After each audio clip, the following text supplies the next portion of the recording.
So, for those of you in the Americas, it's a good morning.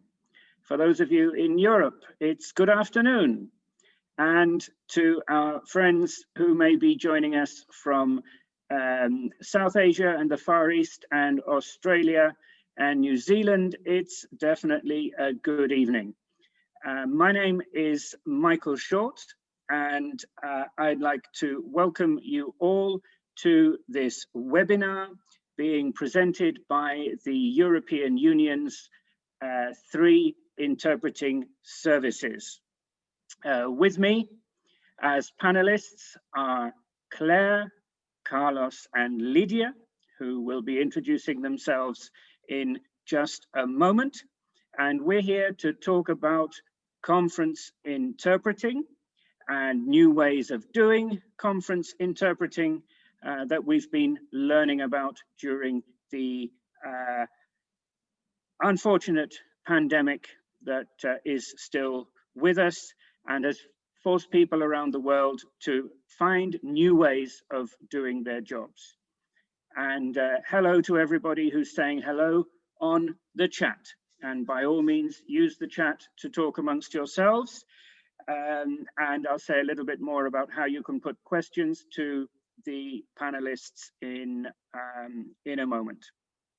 We'd be very interested to know where you are, and thanks to all of the people who've been reporting on the chat where they are. Special hello to our audience in Morocco and in Tunisia, because I didn't mention Africa at the beginning. Welcome. And by all means, let us know in the same way, whether you're at school, university, whether you're practicing interpreters, whether you're translators. We're very interested to know about your background and what your interests are. So that will all be coming through to us on the chat. The panelists are following. By all means, let us know if you speak 1 or 2 foreign languages or even more.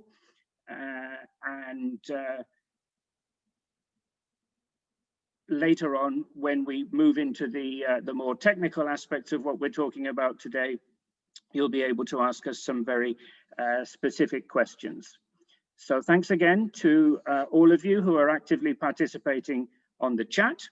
It's time now for me to introduce you to our panelists. We have Claire from the European Parliament, Carlos from the European Commission, and Lydia from the Court of Justice of the European Union. Each of them will give you a brief rundown of what's been happening in their neck of the woods over the past not quite 1 year. And then please, by all means, put your questions using the Q&A function, and I will do my best to see what the subjects are that you're interested in, so that Lydia, Carlos, and Claire can then come back to you with some answers. So if that's all right with everybody, let's see. Let me take Claire first. Claire, who are you and where do you work? I'm Claire. I'm from the north of England originally, and now I'm here in Brussels working in the European Parliament. And I work from French, Italian, and Spanish into English. I'm an English booth interpreter. That's great. Claire, how has your job changed since the outbreak of the COVID-19 pandemic? I would say that it is a lot more stressful right now. It's a lot more solitary. I'm used to working as a team of interpreters, although when you're on mic, you're on your own. I still always see interpreting as a team effort. We focus on booth output, not individual performances. And I've really missed having my colleagues by my side to help me find my way through the documents, or to scribble down the numbers when it gets fast, or even just to kind of offer some words of reassurance if you feel like you've done a bad job for a particular speaker. I would say that's the biggest change for me personally.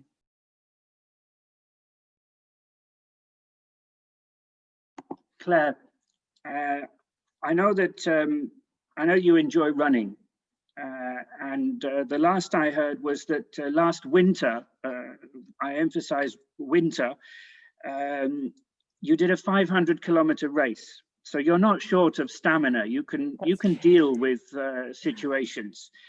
Tell me, in this working environment that you've had over the past few years, yes, you can cope with it, but is it worth all the hassle?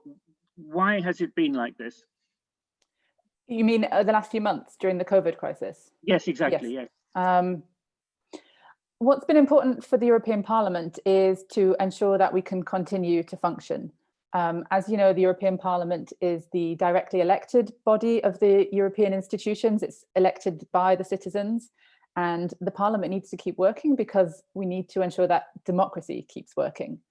There have been very important decisions that we've had to get through in the last few months that couldn't wait until a vaccine might appear or until the crisis passes. Just this week, we've passed the Recovery and Resilience Facility, for example, that's going to provide loans and grants to businesses across the European Union to recover after the crisis.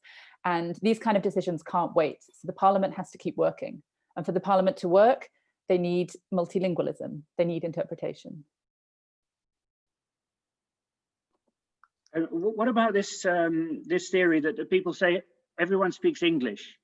I've even heard it in the Parliament. Would it be possible for all of this important work to be done in just one language? It really wouldn't, particularly in the European Parliament.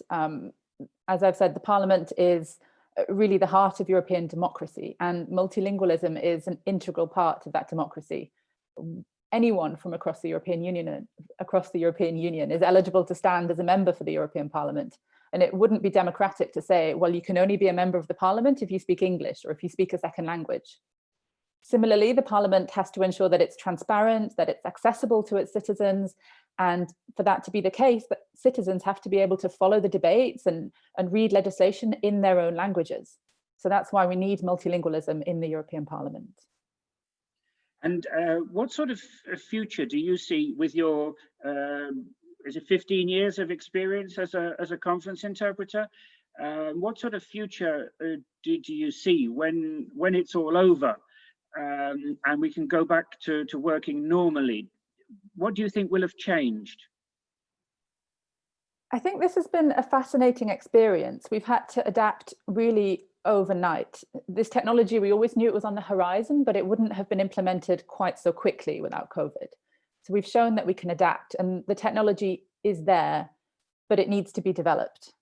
What I've noticed as an interpreter is that I miss the spontaneity of political debates.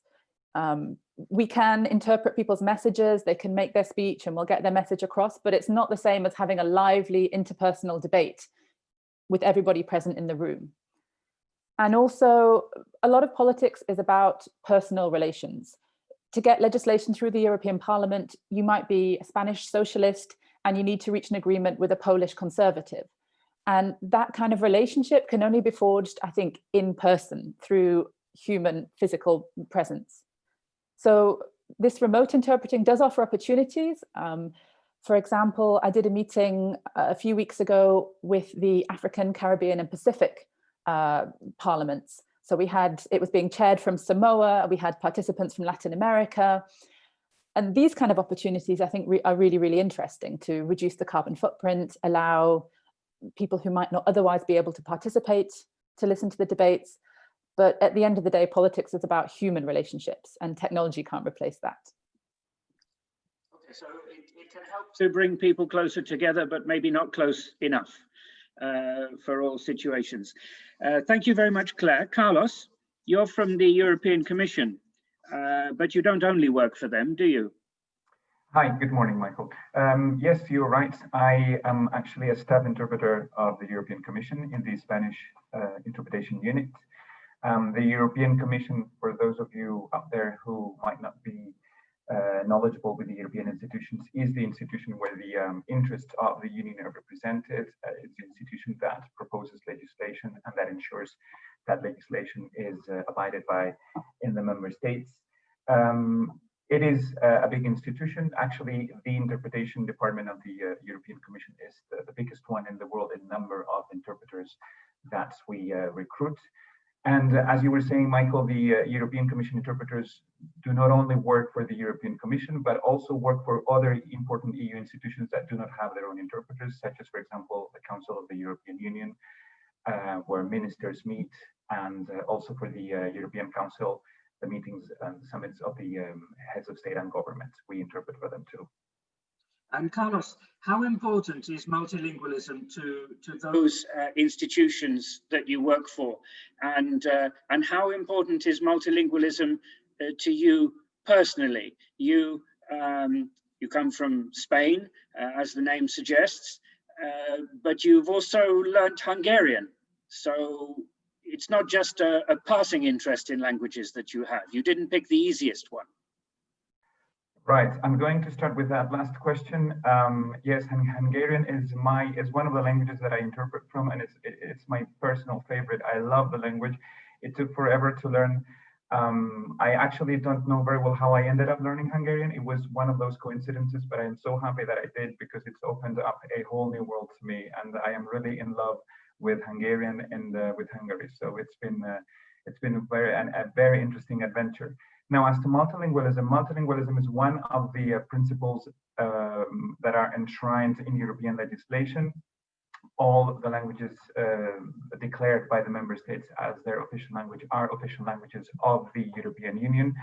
And very much like Claire was saying, multilingualism is at the core of democratic decision making. When a member state is presenting its views and defending its position vis-a-vis other member states and vis-a-vis the European Union, you want member states to send their best expert in whatever the topic, and not the expert that speaks best English, let's put it that way. So you want your representatives to be able to defend the interests of your member states, the interests of citizens, and the interests of the Union in their mother tongue. One is much more eloquent in their mother tongue than in any other language. So multilingualism is a core principle of the functioning of the European Commission and of the other EU institutions. Thank you, Carlos. So Carlos, how's the pandemic changed the way that you work, the way that the interpreters, the European Commission's interpreters have been working, and why? What exactly needed to be done? Well, as you know, one of the main and first effects of the pandemic was that people could not get together. We could not be together in a room, because the point is to break contagion by having people apart, right? Therefore, physical face-to-face meetings could no longer take place in the premises of the European institutions, and interpretation, as you know, is pretty much it's based on people getting together in a room and talking about something. Now, as Claire was saying, we have moved most meetings to the virtual format, very much like this Zoom conversation. And we now provide interpretation via a remote simultaneous interpretation platform, so a software platform that allows us to host virtual meetings and provide interpretation via that platform.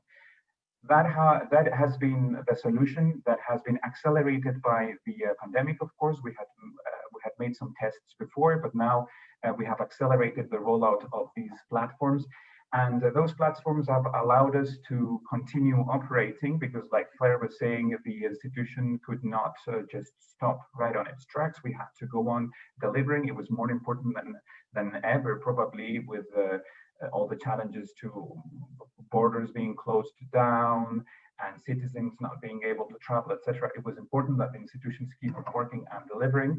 But of course, the platforms have had a severe impact in the way that interpreters work.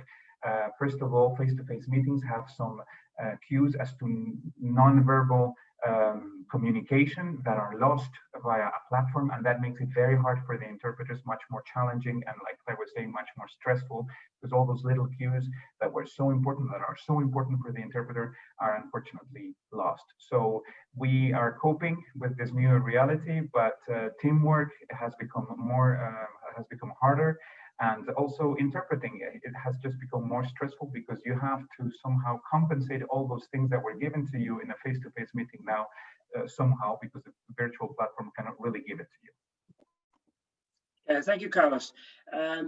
Carlos, there's been a comment on the chat, people not being able to hear you well. Maybe adjust slightly the position of your microphone. We'll see next time when you speak.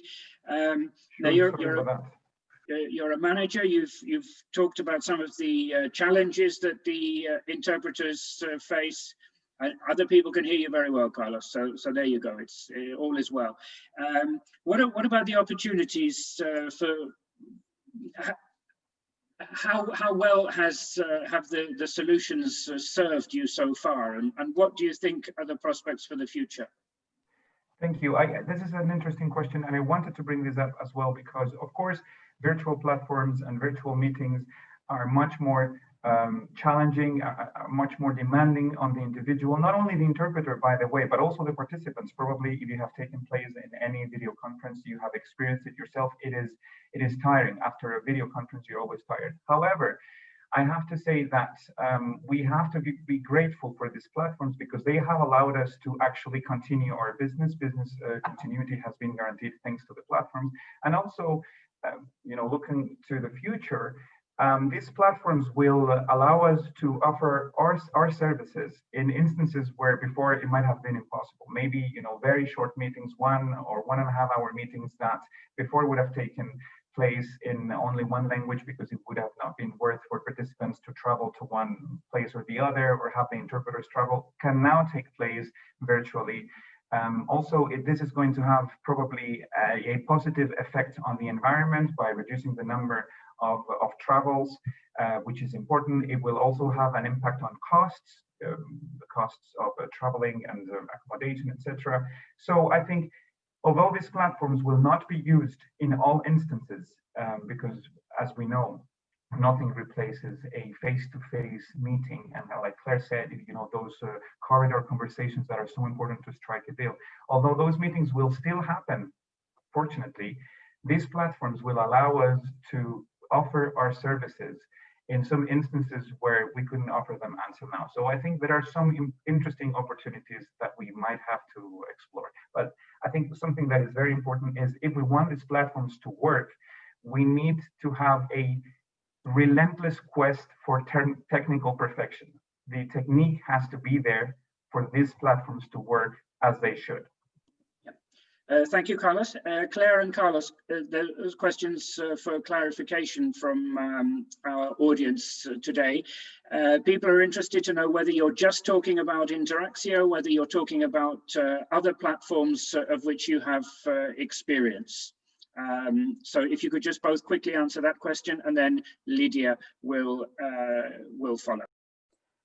In the Parliament, I think we only use Interactio. That's the only one that I have experience with, but I know that other institutions use other platforms as well. And Carlos. Sorry, I lost you there for a minute. Do you mind repeating the question, Michael? Sure. Our audience are interested to know whether you're talking about various platforms that you've been using, or is it just Interactio? Yes, I apologize. I lost. I missed the question. I hope everybody can hear me better now. I changed microphones. We are using mainly Interactio. That is the platform that the European Commission is using. We have that now embedded in our conferencing systems. So that is the one we use. However, I know that the Council uses a different platform that is called PECSIP, and so we have been trying those two platforms depending on where our interpreters have been working. Great, and people are very happy with your new microphone, Carlos. I'm pleased to report. Yes, I apologize. No, don't worry.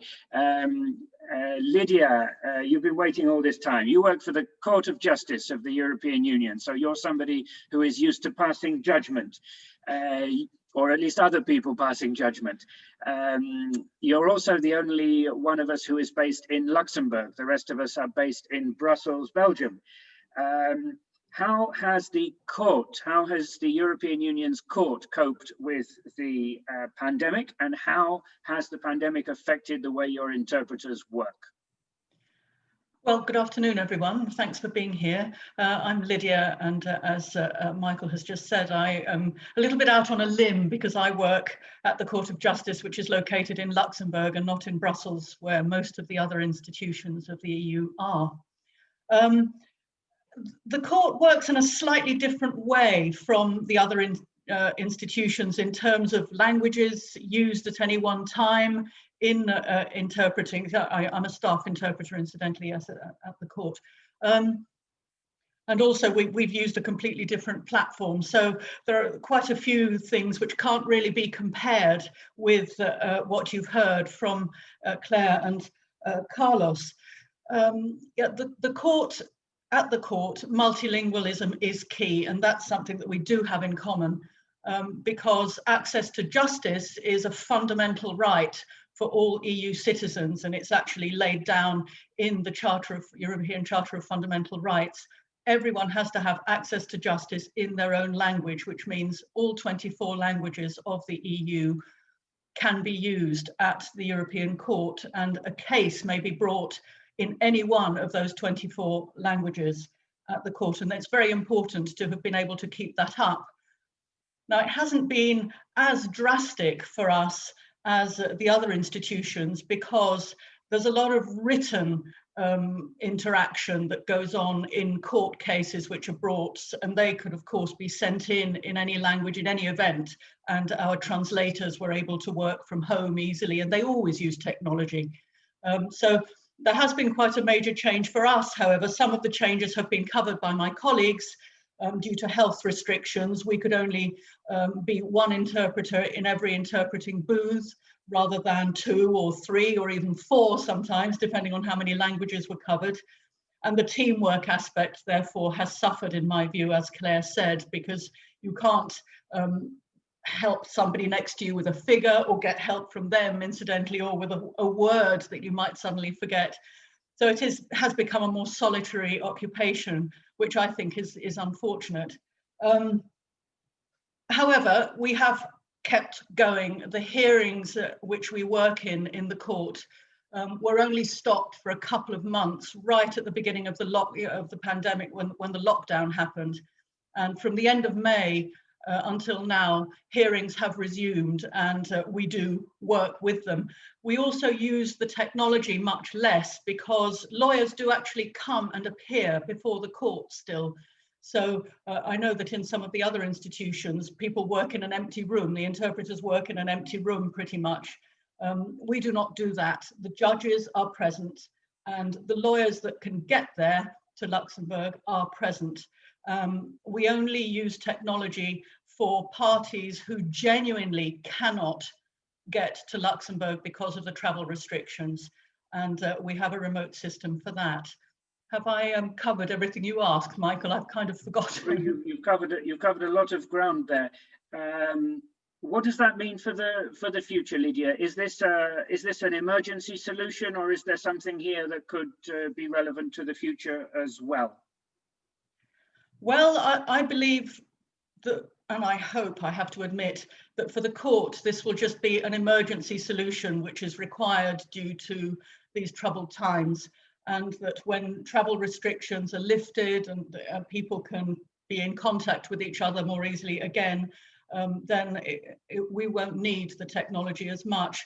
I would also add that I quite understand the the carbon footprint aspect of this. However, the European Court works a lot less intercontinentally, should I say, than the other institutions. People tend to come to Luxembourg to plead in our cases, and we don't go off traveling all over the world as the MEPs do, for example, with their interpreters. So there's less of a carbon footprint involved for us. And for that reason, I think I can allow myself to hope that it will be just a temporary emergency solution. Yeah, thank you, Lydia. And that's for the court, for the European Union's Court of Justice. What about the rest of the world, Lydia? What do you think the simultaneous interpreting delivery platforms present the world with some opportunities, pandemic or no pandemic? in terms of access to public services. I mean, I understand that for you at the court, access to justice, equal access to justice for all is crucial.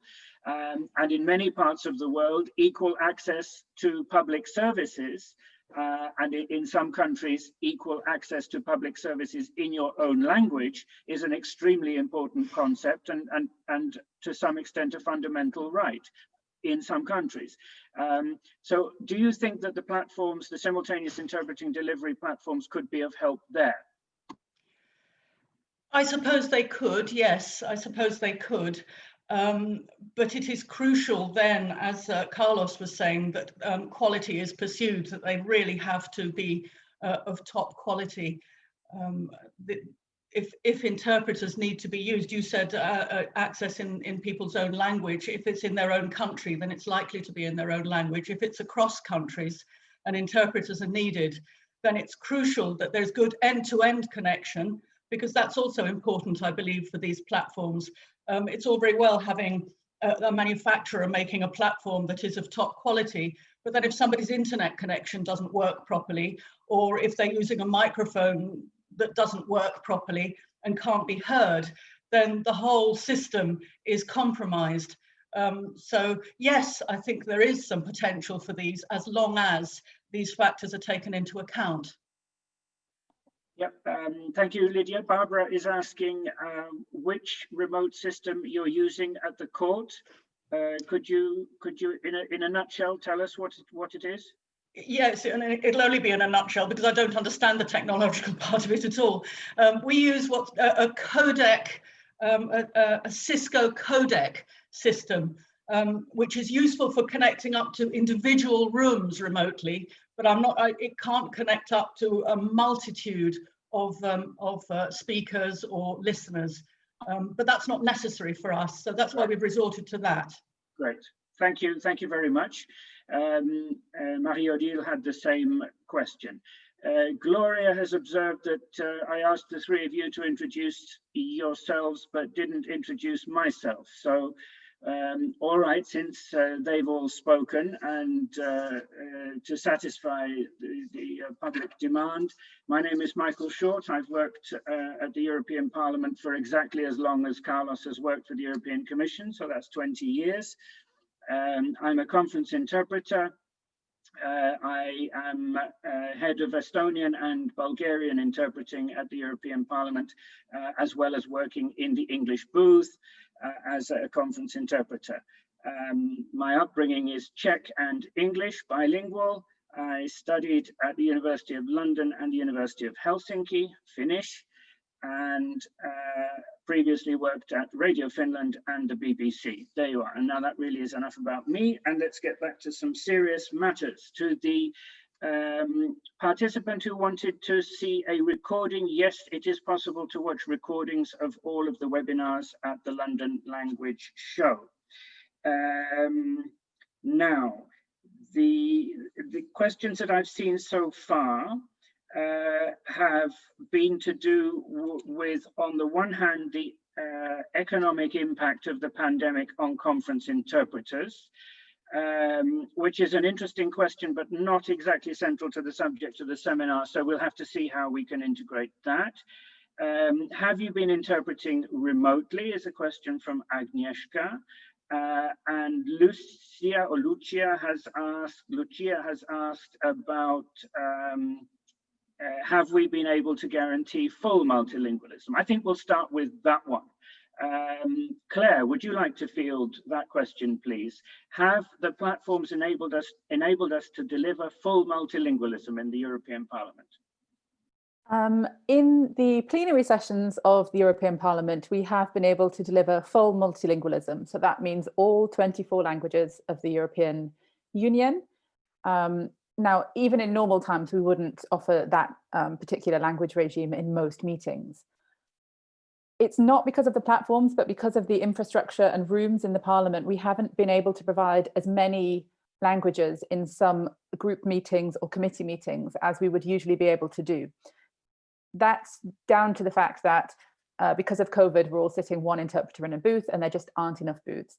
So that's not actually to do with the platforms, that's to do with the current health situation and the infrastructure in Parliament. I know that the members would like more languages to be offered, which we're working on at the moment.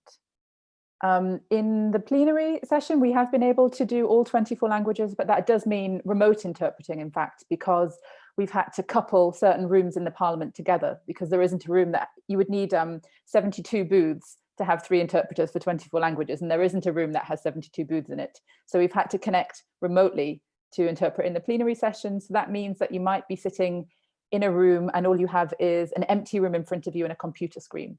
And we've been able to provide multilingualism, full multilingualism for plenary in that way. Thank you very much. Carlos, do you want to comment? Do you want to disagree with anything? No, actually, I have to agree with Claire. Claire's answer is very similar to my answer. We have been rolling out more and more languages since the month of March. It is not so much a question of the capacity of the platform, but like Claire was explaining, it has to do with the capacity of our building, of our premises. Now, our interpreters are interpreting from our meeting rooms in Brussels, in the institution's premises. It is only the participants who connect remotely. So our interpreters are not working from home with soft consoles. They're not working from their laptops. They are working in the premises of the institutions. And because now we have 1 or sometimes 2 interpreters per booth, we don't have enough booths to cater in all instances for a full language regime. However, as from I think a couple of weeks ago, we will be able to offer 24 languages into 24 languages at the Council of the European Union, thanks to a cabling of 2 different rooms. So we will now be able to offer a full language regime.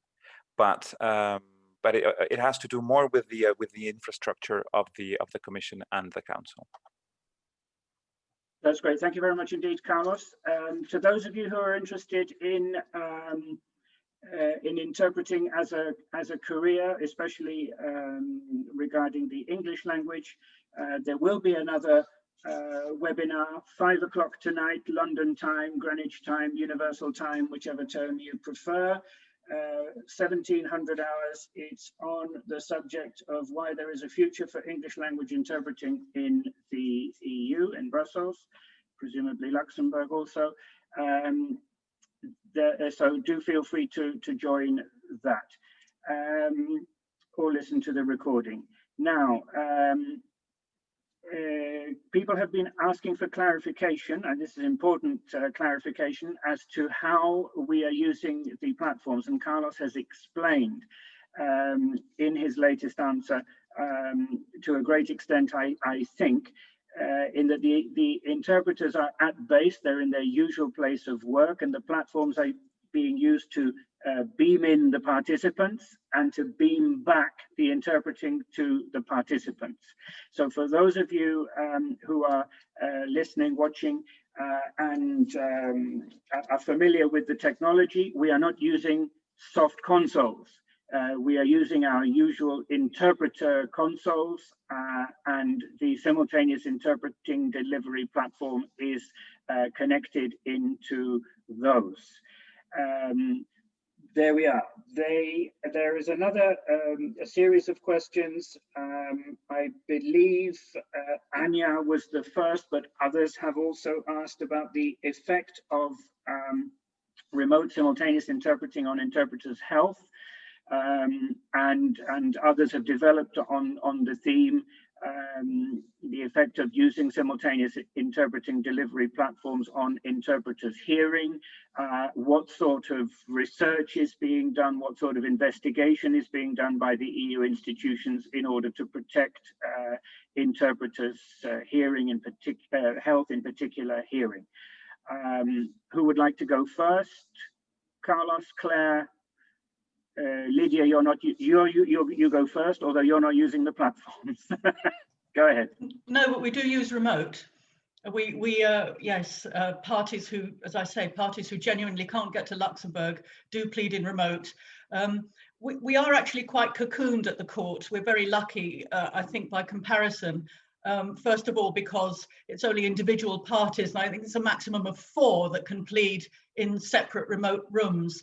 But there's always a connection up to one single remote room. We have that room tested at least a week before the hearing where it's meant to be used, and there's another test an hour before the hearing is supposed to start to make sure that the sound and vision and the sound and image are adequate. So a lot is done to help us and to try and ensure that we don't get stressed by breaking down of systems and breaking up of sound. We are also entitled to stop interpreting if the sound genuinely does break down in the middle of the pleading in the actual hearing. And that has been laid down in a whole list of instructions, which is sent systematically to any party applying to plead in remote. Any party wishing to plead in remote has to apply to the judges in advance, and permission will be given to them, and the list of instructions will be sent to them, and our technical people will get in touch with them to test out all their equipment. So we have very strict protection, cocooning, if you like, of the interpreters, and and we have a survey to fill in after every hearing, which includes remote, so that we can express our views and our feedback. And I do believe that it causes more fatigue and stress. That's a personal view. Okay, thank you, Lydia. Before I give the floor to Claire, with regard to the European Parliament, I just want to clarify a question that a number of people have been asking. There has been no interpreting done from interpreters' homes. We could have another webinar on that subject. So let me just say, for the moment, there has been no interpreting from home. Claire, the European Parliament and interpreters' health, questions of hearing, sound quality, and so on. What would you like to say to respond to the audience's questions? In terms of inquiries, investigations into the long-term effects on interpreters' health, I'm not sure really what's being done right now. I think that's not something that the Parliament's looking into at this particular moment, although I may be wrong. I think the thing with poor sound is that it compounds other problems. So if a speaker is speaking fast and reading something out and the sound's bad on top of that, then it just makes it all the more stressful. Part of the problem of working alone in the booth, I think, is that we do have the right to turn off if we believe the sound isn't good enough. But of course, it's a subjective call. And if you're alone, you don't have a colleague sitting next to you saying, it's okay to turn off, you're right to turn off because the sound is that bad. And I think interpreters were aware that our clients need us, and we are required for these meetings to continue. And nobody wants to be the first to turn off and to decide that the sound isn't good enough. You don't want to be seen to fail in that way. So I think there is a tendency to interpret, to try, even when maybe the circumstances aren't quite right and the sound isn't quite good enough in some cases. Carlos, very briefly, because we're reaching the end of our slot. Yes, thank you. I just wanted to say that the question of health, the protection of health, is one of the paramount principles of what the EU institutions do for their staff, of course. And like Claire and Lydia were explaining, we too have special working arrangements for interpreters that determine the number of hours that an interpreter can be exposed to a virtual conference and therefore virtual conference sound. We have special working hours.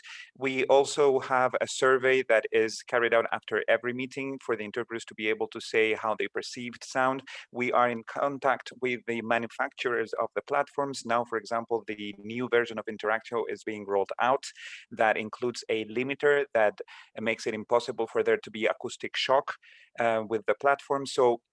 And we are, of course, represented, the EU institutions are represented in the debates at ISO, at the International Standard Organization, when we are debating the public specification for virtual conferencing equipment and remote interpreting platforms. So although right now the focus is on being able to implement this service and to roll it out, there will have to be, of course, studies carried out at a later stage on what the impact is in the hearing and health of staff.